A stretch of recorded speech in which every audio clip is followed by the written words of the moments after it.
In this video, we uncover the real stories of 5 American tourists who went on trips but never returned home.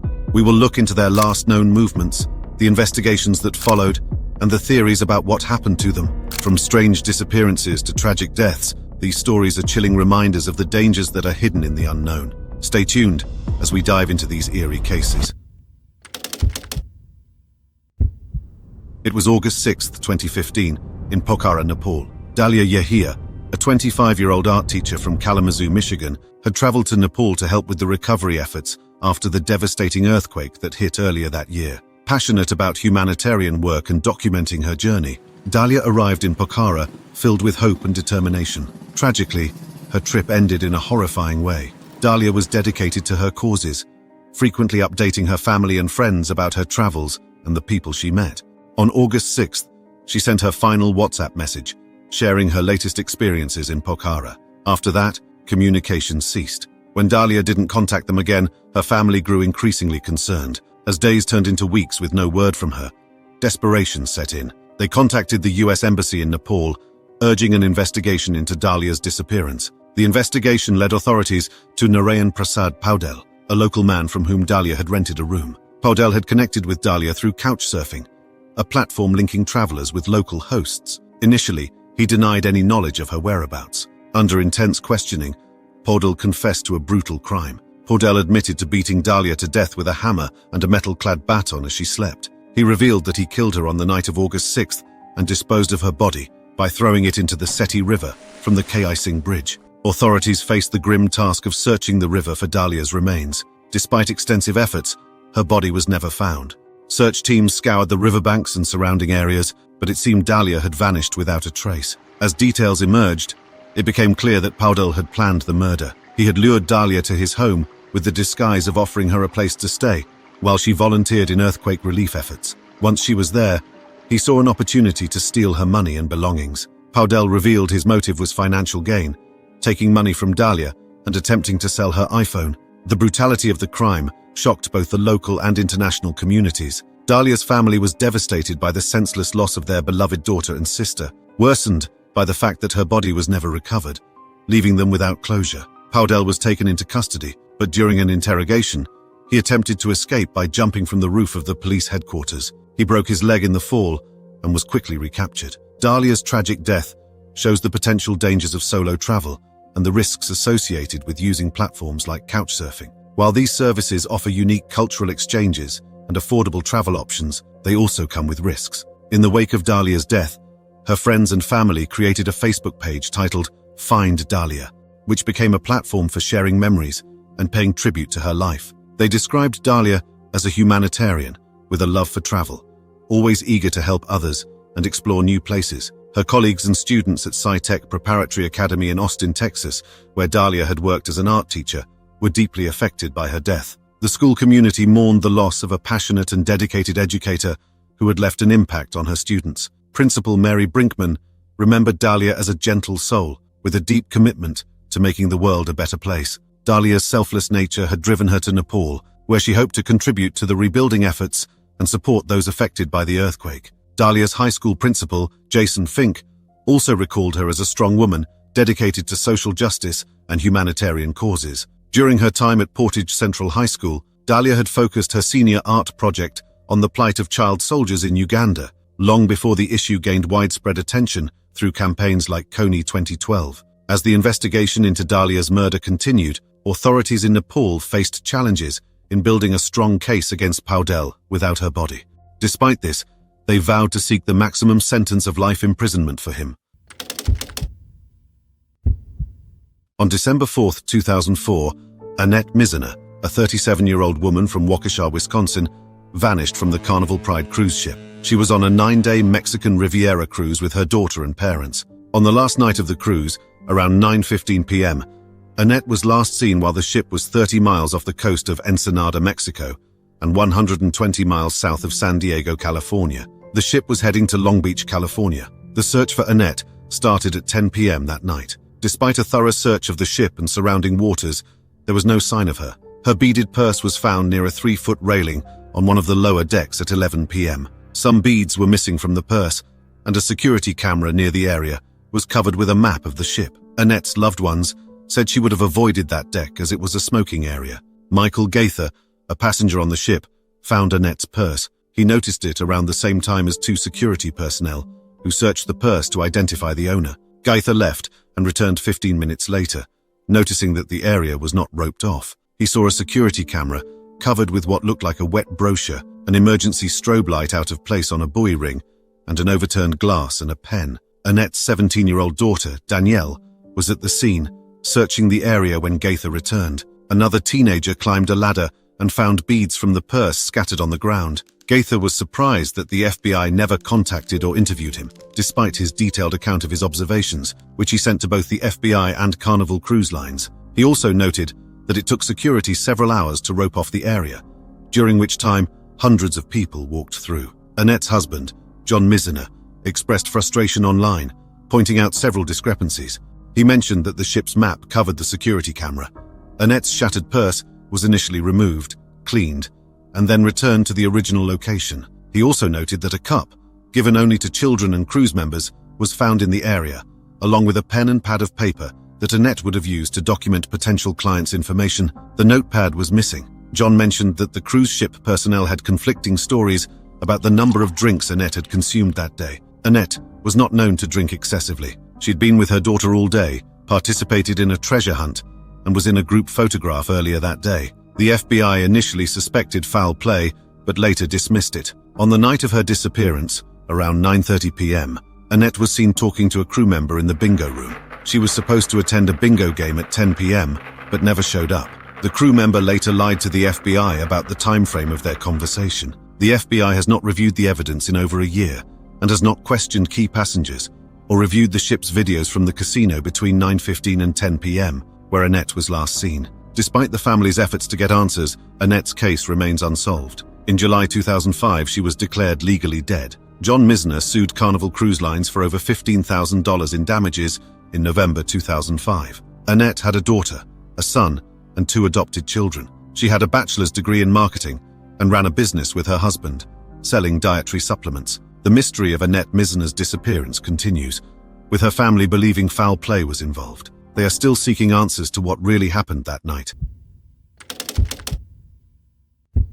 It was December 13th, 2009, in Henderson, Nevada. Stephen Kocher, a 30-year-old Mormon from St. George, Utah, vanished without a trace. Stephen, a devoted member of the Church of Jesus Christ of Latter-day Saints, had been struggling with unemployment and financial difficulties. On that day, his car was found abandoned in a retirement community in Henderson, and Stephen himself was caught on a home surveillance system for the last time. Stephen Kocher was living in St. George, Utah, actively searching for work. On December 12, 2009, he left his residence and traveled to Henderson, Nevada, a trip of about 140 miles. The next day, he spoke to 2 friends on his cell phone and mentioned being in Las Vegas. He even offered to cover a church meeting for one of his friends, but they told him it wasn't necessary. This was the last time anyone heard from him. On December 13th, a surveillance camera captured Stephen driving into the Sun City Anthem retirement community in Henderson at 11:54 a.m. The footage showed him parking his white 2003 Chevrolet Cavalier on a cul-de-sac in the 2600 block of Savannah Springs Avenue, walking eastbound on the sidewalk, crossing the street and disappearing from the frame. He appeared to have a purpose, walking briskly with something under his left arm, possibly a portfolio. Inside his car, investigators found Christmas presents, a shaving kit, coats, pillows and blankets. However, his cell phone, wallet and driver's license were missing. His laptop and cell phone charger were left at home. Stephen's car had half a tank of gas when it was discovered. Stephen's family reported him missing when his abandoned car was found. His younger brother, Dallin Kocher, and his mother, Deanne Kocher, were devastated by the news. They knocked on doors in the neighborhood, showing pictures of Stephen, but no one had seen him. Stephen's cell phone signal was picked up several times after he disappeared. About 5 hours after he left his car, his phone pinged a tower several miles away, near Arroyo Grande Boulevard and American Pacific Drive.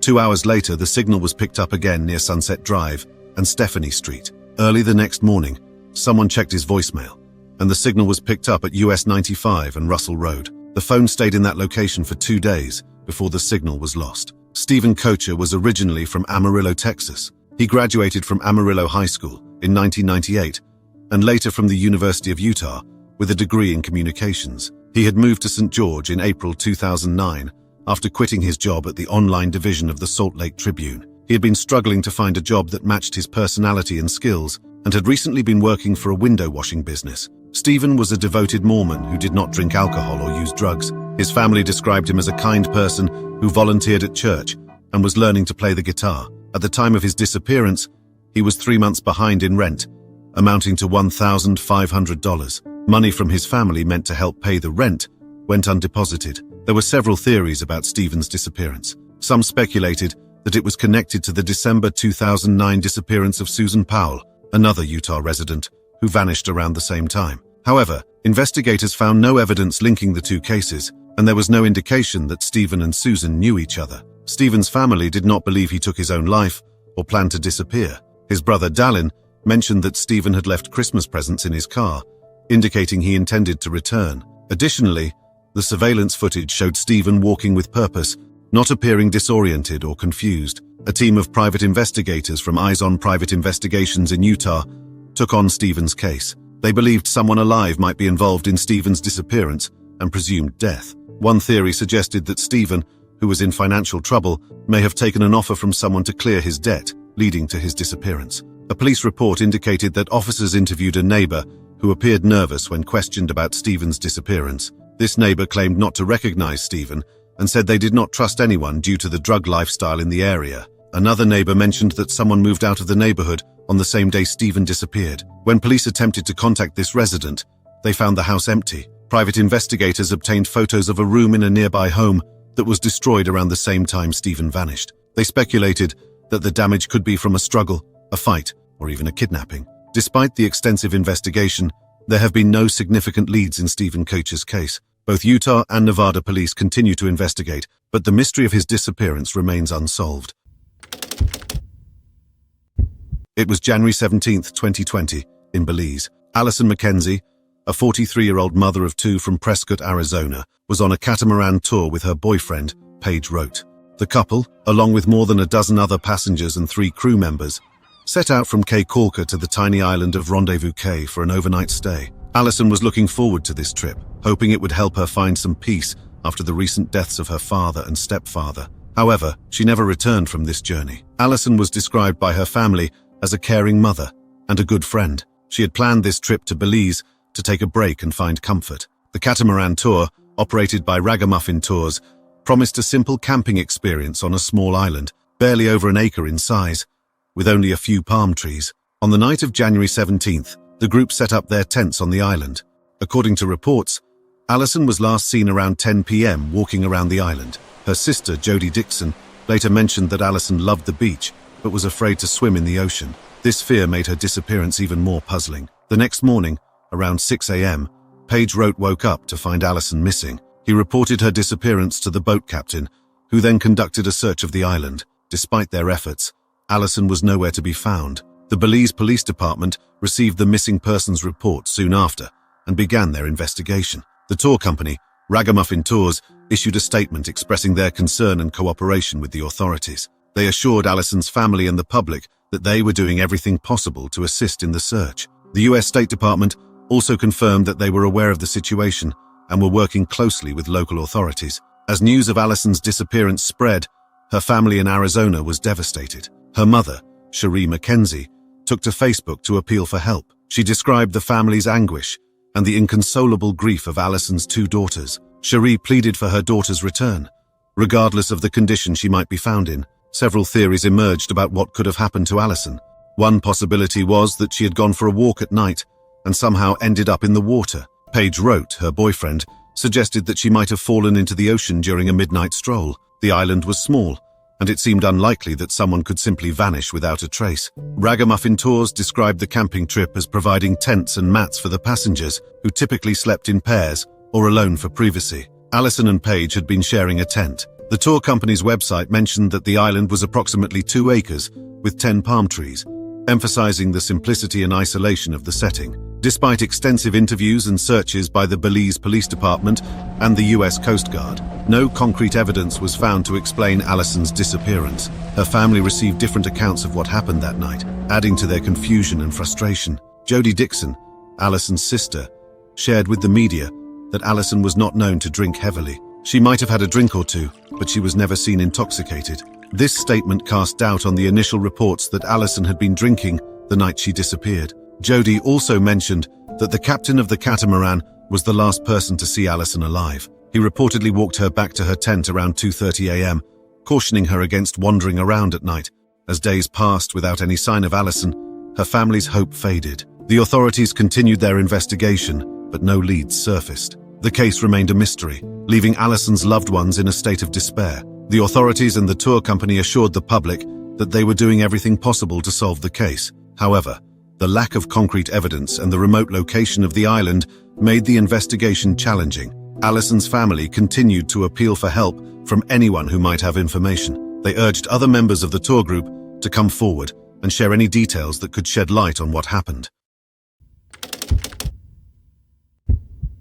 Raymond Vincent Ashcroft, a 66-year-old American tourist, disappeared while visiting the ancient Mayan ruins of Tikal in Guatemala on February 3, 2023. He was there with his wife, Van Pung, and a birdwatching group. That morning, the group walked the main path and a side path of the park looking for birds. Around noon, they were returning to their hotel for lunch. They saw a crocodile near a pond by the hotel entrance and stopped to take pictures. Pung thought Ashcroft was heading to the hotel and would meet her there. However, when she got to the hotel lobby, he was not there. She checked the restrooms in their room, but he was nowhere to be found.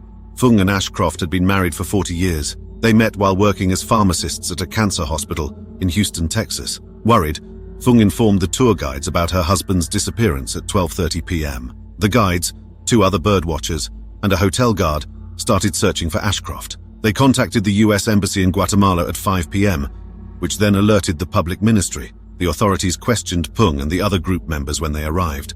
Pung shared that Ashcroft had memory issues and a condition that made it hard for him to stay still. He also had a problem with his left knee, making it difficult for him to walk far without sitting down. She found it strange that no one had seen him in the 30 minutes since they last saw him near the pond. Given his condition, she suspected he might have been taken by someone or tricked into leaving the hotel. Guatemalan police launched a search party, including police officers, agents from the Tourist Civil Authority, and soldiers. Ashcroft was reported missing to authorities at 2 p.m., and a yellow notice was issued by Interpol to help locate him. Yellow notices are used to find missing people, often minors, or those unable to identify themselves. The search for Ashcroft is still ongoing. Pung continues to find it odd that her husband disappeared so quickly from the hotel. Despite extensive efforts, including thorough searches of the dense rainforest surrounding Tikal, no trace of Ashcroft has been found. The mysterious circumstances of his disappearance have left both his family and authorities seeking answers. Tikal, a UNESCO World Heritage Site, is located in a remote jungle in northern Guatemala's Petén province. It is one of the most important Mayan archaeological complexes, inhabited from the 6th century BC to the 10th century AD. The park spans 57,600 hectares and attracts about 200,000 visitors each year. The couple was traveling with Eagle Eye Tours, a Canadian company offering wildlife excursions worldwide. Eagle Eye Tours has yet to confirm whether Ashcroft was one of their tourists and has not responded to requests for comments. A search and rescue team of 97 people was dispatched by 6:30 a.m. on February 4th. Despite the extensive search, authorities have yet to find any trace of Ashcroft 7 weeks after his disappearance. The mysterious circumstances continue to baffle both his family and the authorities.